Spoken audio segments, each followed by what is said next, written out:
building, guys. This is built in 1906. Ano kaya to, no? This is really old building. This is the back, I think. No trespassing. So hindi pwede tayo, si Inday makapasok dyan dahil nakalagay no trespassing. So ikutin na lang natin siya pag ganyan. Paradas tatay dyan, hindi yan siya. Ikutin na mo, nakapalibot siya. 1906 siya built, sabi ni Daddy. I'm not sure kung wala nakikitang pangalan eh. Tingnan mo siya, guys. Oh, very very old building, very solid ang pagkagawa. Tingnan ko sa may harapan, ha. Ako'y nasa tagiliran.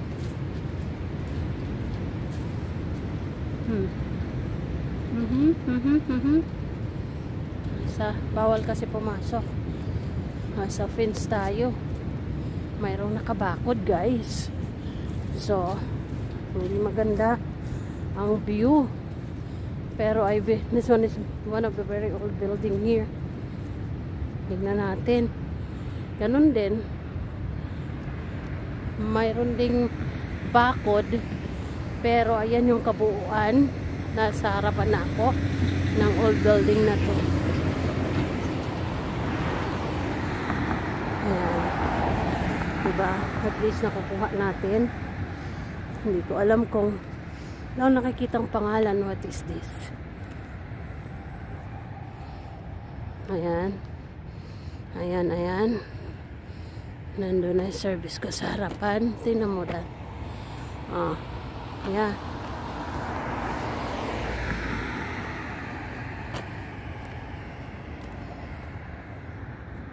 No way na makapasok ka dyan dahil sarado. So, hanggang labas lang. But look at that. Ito yung pinaka 1906, guys. Electrical development. Meron sa taas. Yeah. It is a electrical development. What are those? Wait lang, okay? So, yeah, I'm 1906 belt. Nakalagay doon. Oh, Electrical Development Corporation. Building pala siya. Okay, so yan ang name niya, no? Electrical Development Corporation of United. That's 1906. Oo. So, ayan yung front niya. Baka tayo masagasaan naman, Oh, from there, going down. Ayan, ang kanyang main pinto. No trespassing daw. So, okay. Hanggang dito na lang tayo. AD, 1906. AD pa siya. Oh my goodness. So, guys, hindi tayo makapasok nun. Dahil kabakod. Tignan na lang natin to. Meron ditong nakalagay. Okay, here you go. What is that? Toronto Power Generation Station. Opened in 1906 to supply the Toronto market. This generating station was the first wholly Canadian-owned hydroelectric facility at Niagara Falls. Okay. Engineers adapted advanced European and American technologies to develop to a difficult site in a bold and enterprising way.